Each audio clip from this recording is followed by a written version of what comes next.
Chapter 1. The Inheritance. It was a Tuesday morning when I first encountered the letter. I had been awake for a solid hour, sipping my coffee while flipping through a greasy manual on engine diagnostics, the usual morning routine that filled the dull corners of my life.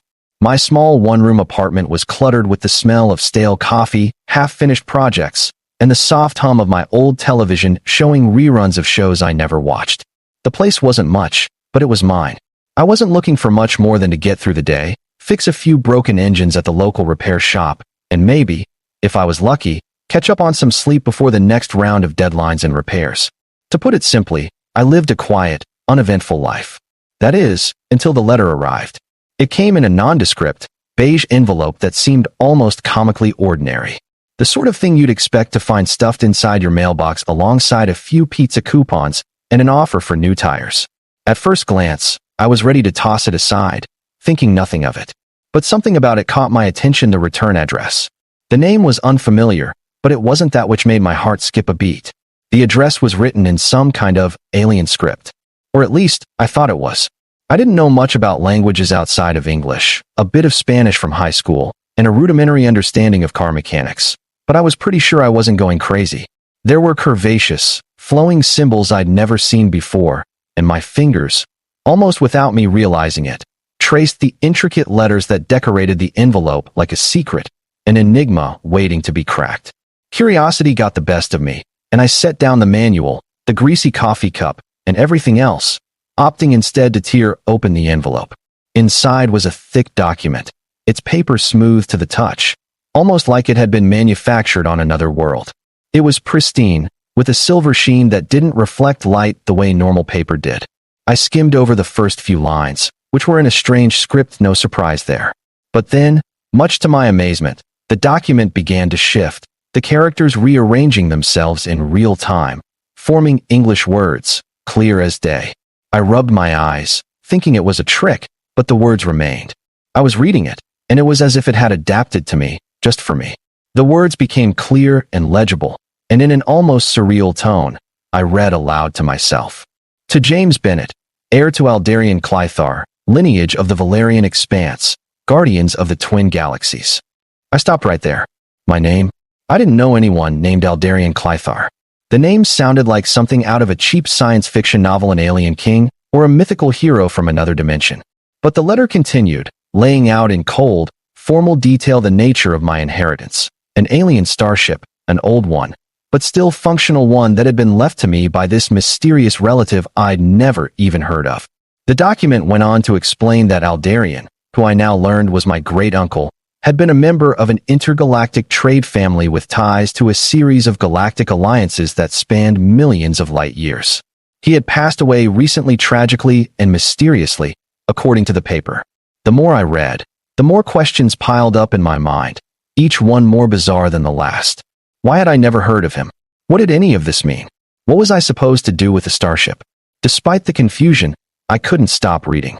The letter explained that I was the sole surviving relative of Aldarian, and that I had been named the legal heir to his estate, which included more than just a starship. It included vast amounts of wealth, a vault of resources, and a set of very detailed instructions for retrieving this starship. According to the letter, it was parked at an undisclosed location in a sector of space known as the Valerian Expanse, but all the documents I had to retrieve the ship were contained in the envelope. It was as though this was all mapped out and waiting for me to simply walk into it. The final line in the document was simple, yet somehow profound. Follow the coordinates. Fix the ship. It is your destiny.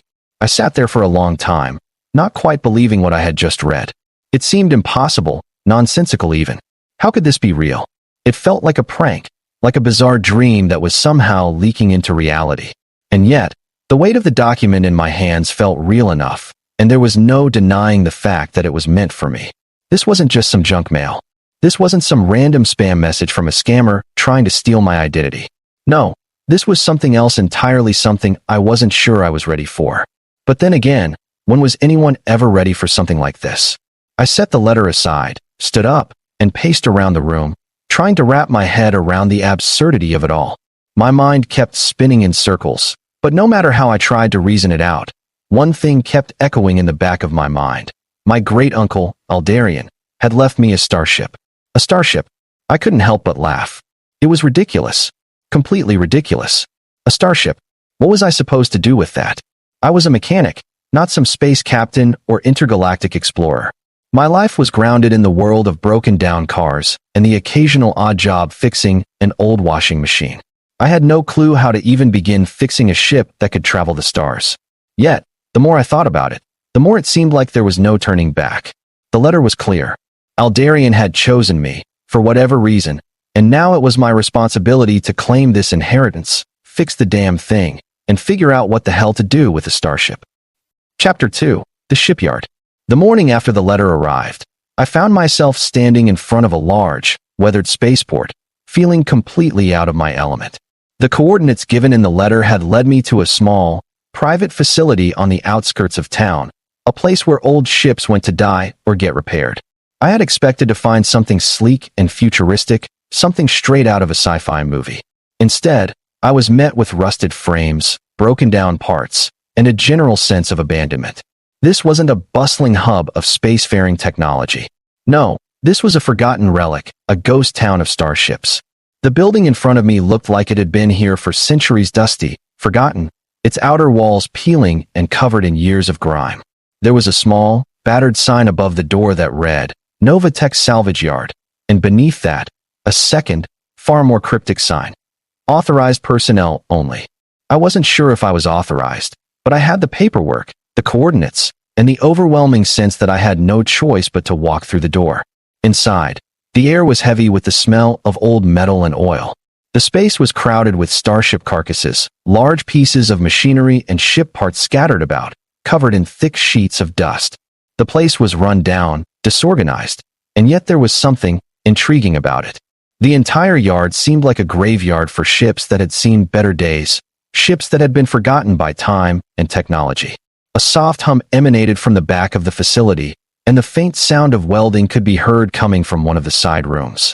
A man in greasy overalls with a thick beard stepped out from behind a large bulkhead. He looked me over with a mix of curiosity and indifference, and I couldn't help but feel a pang of doubt. Maybe I had made a mistake by coming here. "Can I help you?" he asked gruffly, wiping his hands on a rag. I pulled the letter from my jacket pocket, unfolding it with trembling hands.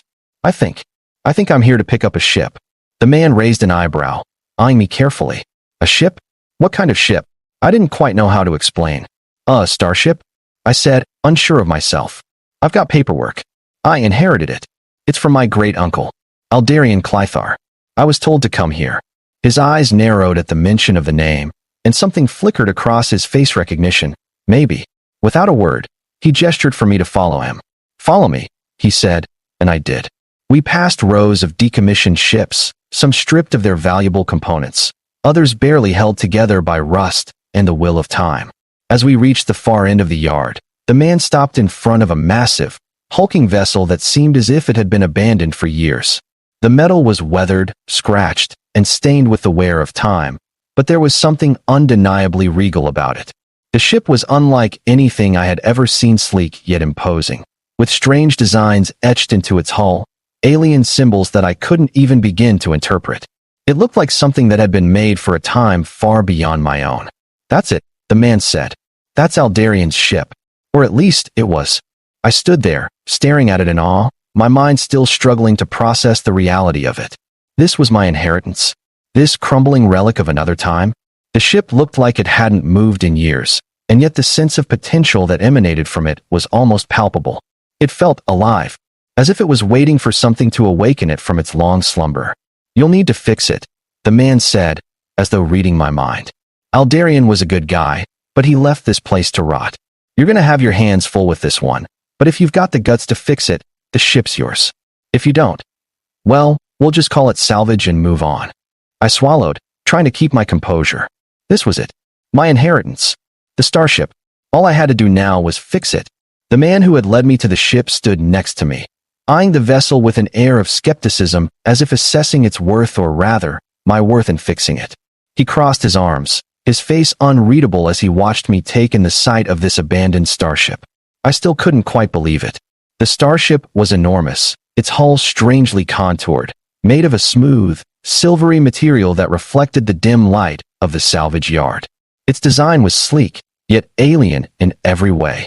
It seemed to be built for something far more advanced than anything I had ever encountered. I could see the intricate markings along the sides of the ship, symbols I didn't recognize, their meanings lost in the depths of time. They seemed to shimmer in the sunlight, almost like they were waiting for me to understand them, to unlock some ancient secret. But that was a problem for later. For now, I had to focus on the task at hand, fixing this thing. Well, here it is, the man said gruffly, jerking his head toward the ship. The Clythar-class starship, registered under the name Aldarian Clythar. Been sitting here for years, just collecting dust. You've got the paperwork, so I guess it's yours. Now, I'll give you a rundown on what's wrong with it, but you better brace yourself. This thing's been abandoned and stripped over time. Some of the parts are beyond saving. But if you've got the time, the tools, and some guts, it might just fly again. I nodded, though I had no idea what I was getting myself into. What did I know about fixing a starship? I wasn't a pilot, wasn't an expert in alien tech. I was just a mechanic who'd learned to fix cars and machines. But there was something about the challenge, something about the possibility of owning something this extraordinary, that made me want to rise to the occasion. He handed me a set of keys that looked like they belonged in another era, one covered in symbols that glowed faintly when they caught the light. They felt warm in my palm as I wrapped my fingers around them. I wasn't sure if it was my imagination or if there was something more to these keys than just a simple tool to unlock a door, but I couldn't help but feel like they were a key to something far larger than I could understand. The man handed me a small datapad next, the screen already flashing with information. "This here's the damage report," he said, flicking through the datapad's interface with practiced ease. "Some of the main engine components are fried, and the fuel cells are shot. The navigation system? You'll be lucky if you can get that working again without replacing half the parts. I've got a team that can help you with the tech side if you need it, but you'll need to source a lot of the parts yourself. There's a junkyard on the edge of the system that might have some spare pieces you can scrounge. But you'll have to move fast. The longer it sits, the worse it gets. The ship won't wait for you." I didn't need any more encouragement than that. I felt a sense of urgency build up in my chest. This wasn't just some garage project, it was a living, breathing thing, a ship from another galaxy, and I had been handed the responsibility of bringing it back to life.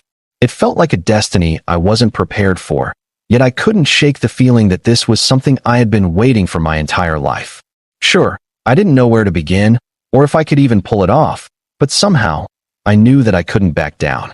I had inherited this ship, and now it was up to me to restore it.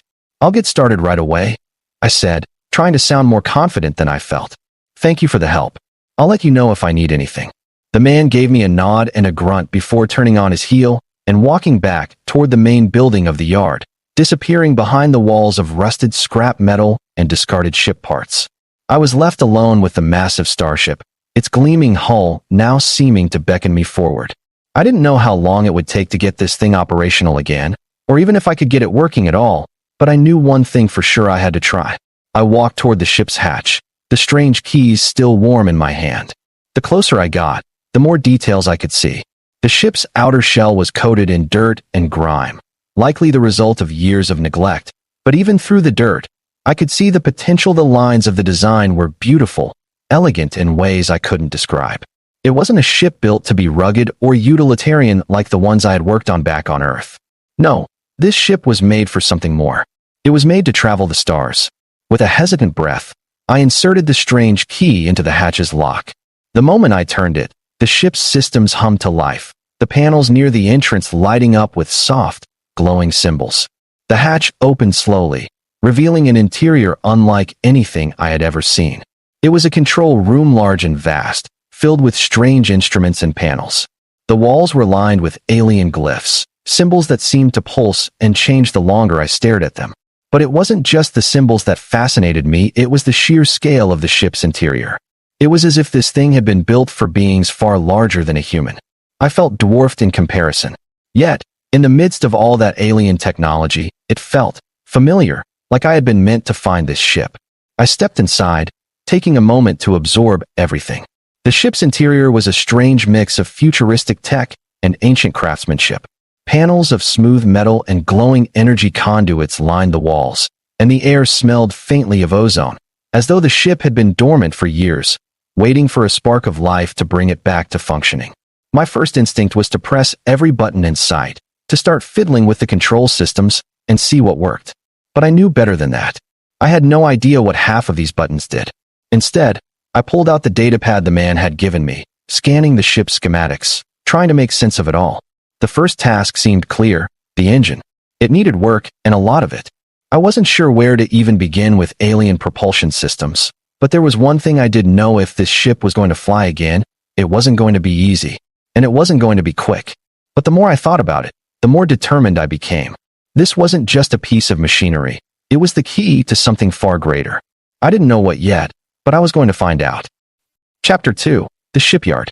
The first few days of working on the Starship were a blur of confusion and frustration. I had spent most of my time going over the schematics and attempting to figure out which parts of the ship's engine were salvageable, but it wasn't easy. The technology was unlike anything I had ever seen. It was a mess of alien alloys and components that didn't belong in the same galaxy as the machines I usually worked on. I spent hours with a translator device in my hand, trying to make sense of the alien symbols and diagrams, but nothing was clear. The more I studied it, the more it felt like I was trying to decipher an entirely different language, one I was woefully unprepared for. I didn't let that stop me. There was something about the challenge that kept me moving forward. My hands were sore from working long hours, my mind worn thin from trying to make sense of the complexities of the ship's systems. But in the quiet moments, when I stepped back and took a deep breath, I could see the potential in this ship. I wasn't just fixing a broken-down machine. I was awakening a piece of history, a starship from an age far beyond my own. And with that thought came a sense of awe, of respect for the ship and the legacy of the person who had left it to me. As the days went by, I slowly started to make progress. I managed to replace a few damaged components, fix some of the wiring, and clean out the fuel chambers. It wasn't much, but it was a start. I knew the road ahead was long, and that I would need help. But for now, I focused on what I could do. There was something about this ship, this inheritance from my great uncle, that pushed me to keep going. I wasn't sure where this journey would take me, or if I was even capable of fixing the ship, but I was determined to try. The days blurred together as I worked relentlessly on the Starship.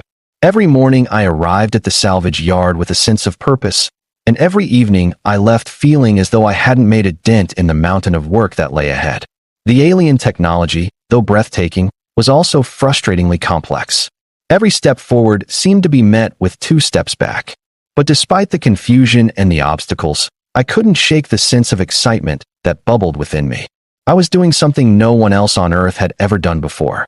I was tampering with a piece of the unknown, a ship from another world, and for all its apparent flaws and challenges, there was something magical about it. Most of my time was spent studying the schematics Aldarian had left behind. They weren't as clear as I'd hoped. There were diagrams and figures that made sense only in theory, but the practical application was far more elusive. What I thought might be a straightforward repair to the energy conduits turned into an all-day ordeal, with the cables that needed replacing found in spots I could barely access. There were pieces of the ship that I wasn't even sure were meant to be touched: alien technology, alien materials, alien everything, and yet, I kept at it. The wiring systems, which initially seemed like simple circuits, were much more intricate, pulsing with a strange, otherworldly energy that I could feel in my fingertips when I touched them. Every time I connected a wire or inserted a new component, the ship seemed to respond, humming and vibrating as if it were waking from a deep slumber. That response was enough to keep me going, even when it felt like I was working in the dark. But then, something unexpected happened. After several days of working on the ship's power systems, I was able to get the engine to spark to life. It wasn't much a low, fluctuating hum at first, but it was something. My heart skipped a beat as I watched the control panels light up, the alien glyphs that had been dormant for so long flickering with life. It wasn't a complete success, but it was a breakthrough. I had managed to get a small part of the ship's systems working. And in that moment, the idea of the ship being out of reach, of it being a far-off dream, seemed to fade. It was real. I was bringing it back. But with that realization came a new set of challenges. The fuel system needed refueling, and the navigation systems were in complete disarray. My knowledge of intergalactic travel was practically non-existent, and I wasn't sure where to start. Luckily, I had the coordinates Aldarian left me, coordinates that would lead to a hidden supply vault containing the necessary resources. I wasn't sure how far those resources would stretch, but I knew I had to start somewhere. I made my way to the edge of the system, to a junkyard that supposedly held the parts one needed, hoping I could find something useful among the scattered ruins of old starships. The journey was a strange one.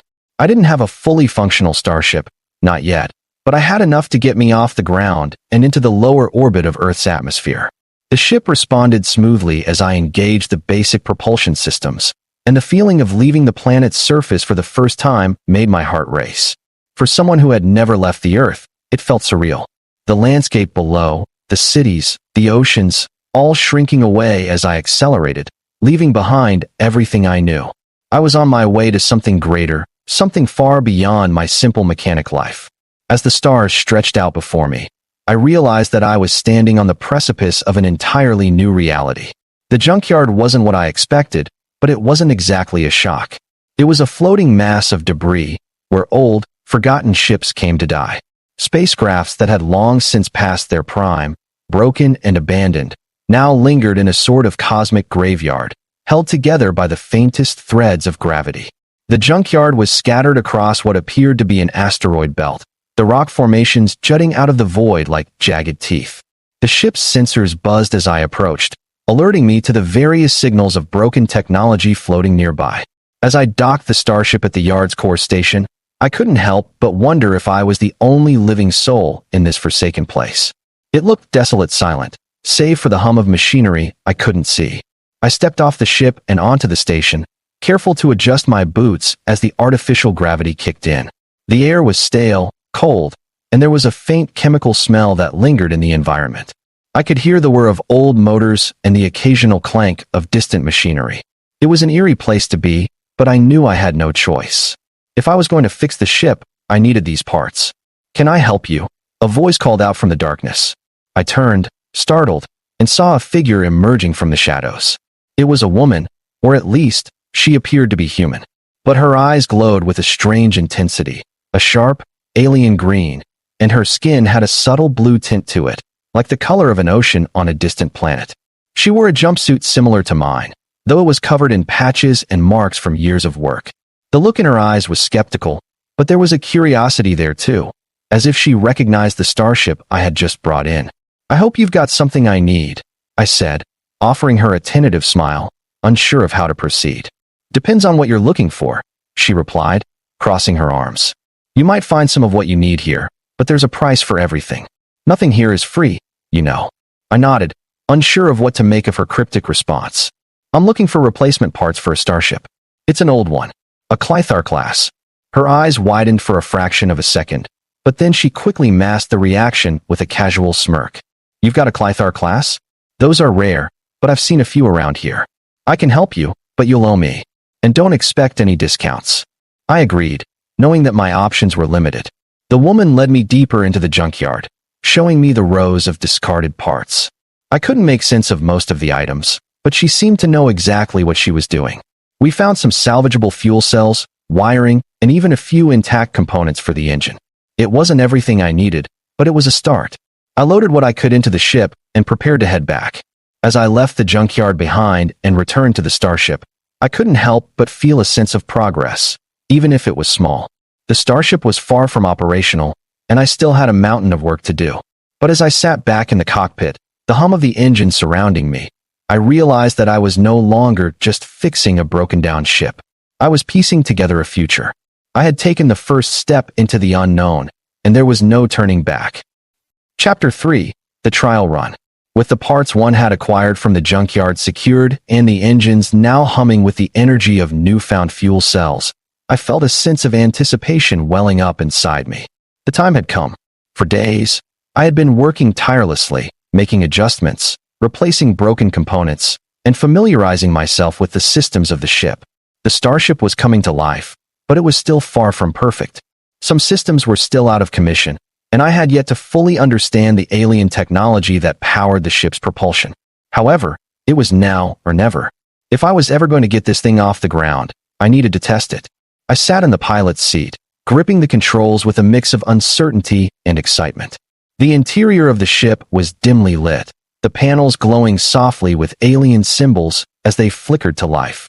The hum of the ship filled the air, almost like a heartbeat, steady but powerful.